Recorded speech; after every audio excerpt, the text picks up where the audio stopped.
সারা দেশের আইন শৃঙ্খলা নিয়ন্ত্রণে চিরুনি অভিযানে নামছে সরকার। বিএনপিকে তুড়ি মেরে উড়িয়ে দেয়া যাবে না, হুঁশিয়ারি মির্জা ফখরুলের। প্রধানমন্ত্রীর ইচ্ছায় নয়, জরুরি অবস্থা জারিতে লাগবে মন্ত্রিসভার অনুমোদন। শাপলা প্রতীক না পেলে রাজনৈতিক লড়াই করবে এনসিপি।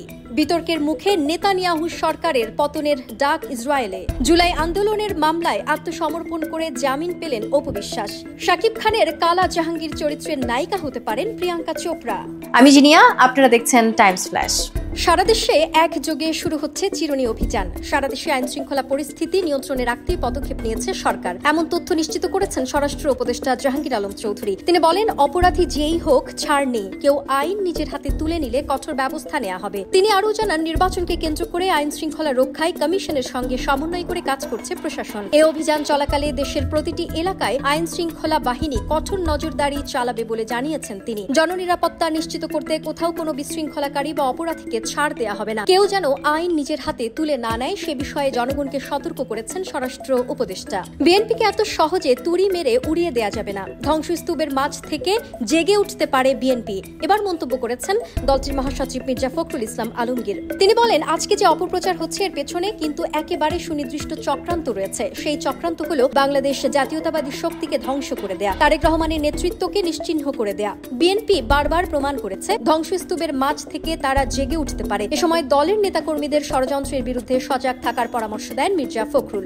প্রধানমন্ত্রীর ইচ্ছায় জরুরি অবস্থা জারির বিধান আর থাকছে না, লাগবে মন্ত্রিসভার অনুমোদন। জরুরি অবস্থা যেন আর রাজনৈতিক স্বার্থে ব্যবহার না হয়, সেই লক্ষ্যে নতুন এই বিধান সংযোজনের বিষয়ে একমতে পৌঁছেছে রাজনৈতিক দলগুলো। ঐকমত্য কমিশনের পক্ষ থেকে সংবিধানের 141 অনুচ্ছেদ সংশোধনের প্রস্তাব উপস্থাপন করা হয়। বর্তমান সংবিধানের বিধানে রাষ্ট্রপতির জরুরি অবস্থা জারিতে প্রধানমন্ত্রীর প্রতি স্বাক্ষর প্রয়োজন। প্রস্তাবিত সংশোধনীতে যেখানে এখন মন্ত্রিসভার অনুমোদনের বিষয়টি অন্তর্ভুক্ত করতে বলা হয়েছে। এছাড়াও অভ্যন্তরীণ গোলযোগ পরিস্থিতিতে এটি জারি না করে রাষ্ট্রীয় স্বাধীনতা, সার্বভৌমত্ব, রাষ্ট্রীয় অখণ্ডতার প্রতি হুমকি বা মহামারী বা প্রাকৃতিক দুর্যোগের ক্ষেত্রে করার বিধান আনতে বলা হয়েছে।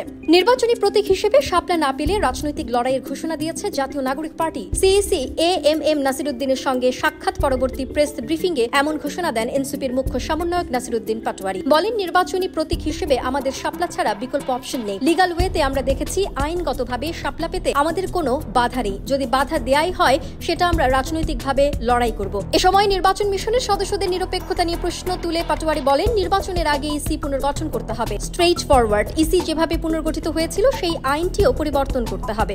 বিতর্কের মুখে ইসরায়েলে নেতানিয়াহু সরকারের পতনের ডাক উঠেছে। যুদ্ধবিরতি ও বন্দি বিনিময় চুক্তির পথে প্রধান বাধা হয়ে উঠেছেন প্রধানমন্ত্রী বেনিয়ামিন নেতানিয়াহু। এমনটাই বলছেন তার বিরোধী নেতারা। নেতানিয়াহুর বিরোধী নেতা ইয়াইর গোলান স্পষ্টভাবে নেতানিয়াহুর পদত্যাগ দাবি করে বলেন, জীবন বাঁচাতে এবং দেশকে রক্ষা করতে হলে এই সরকারকে অবিলম্বে বিদায় নিতে হবে। গোলান দাবি করেন, মার্কিন প্রভাবশালী দৈনিক নিউ ইয়র্ক টাইমসের সাম্প্রতিক অনুসন্ধানী প্রতিবেদনই প্রমাণ মিলেছে নেতানিয়াহু, অর্থমন্ত্রী বেজালেল স্মোট্রিচ এবং জাতীয় নিরাপত্তা মন্ত্রী ইতামার বেন গাভির তাদের রাজনৈতিক অবস্থান ধরে রাখার স্বার্থে বন্দি মুক্তি ও যুদ্ধবিরতির সম্ভাবনাগুলো বারবার নস্যাৎ করেছেন। আত্মসমর্পণের পর জামিন পেলেন চিত্রনায়িকা অপু বিশ্বাস। রাজধানীর ভাটারা থানার বৈষম্য বিরোধী আন্দোলনের সময় দায়ের হওয়া হত্যা চেষ্টা মামলায় আদালতে আত্মসমর্পণ করেন চিত্রনায়িকা অপু বিশ্বাস। ঢাকার অতিরিক্ত মেট্রোপলিটন ম্যাজিস্ট্রেট আদালতে তিনি আত্মপ্রকাশ করলে পুলিশ প্রতিবেদন দাখিলের সময় পর্যন্ত আদালত তাকে 10,000 টাকার বন্ডে জামিন দেন। এর আগে গত 10 জুলাই অপু বিশ্বাসের হাইকোর্ট থেকে পাওয়া 6 সপ্তাহের আগাম জামিনের মেয়াদ শেষের দিকে থাকায় বিচারিক আদালতে জামিননামা দাখিল করেছিলেন তিনি। সে সময়ই জানানো হয়েছিল, হাইকোর্টের নির্দেশনা অনুযায়ী তিনি শীঘ্রই আত্মসমর্পণ করবেন। শাকিব খানের বিপরীতে দেখা যেতে পারে বলিউডের গ্লোবাল সুপারস্টার প্রিয়াঙ্কা চোপড়াকে। বহুল আলোচিত আন্ডারওয়ার্ল্ড ডন কালা জাহাঙ্গীরের জীবনী অবলম্বনে নির্মিত সিনেমায় শাকিবের নায়িকা হিসেবে দেখা যেতে পারে এই অভিনেত্রীকে।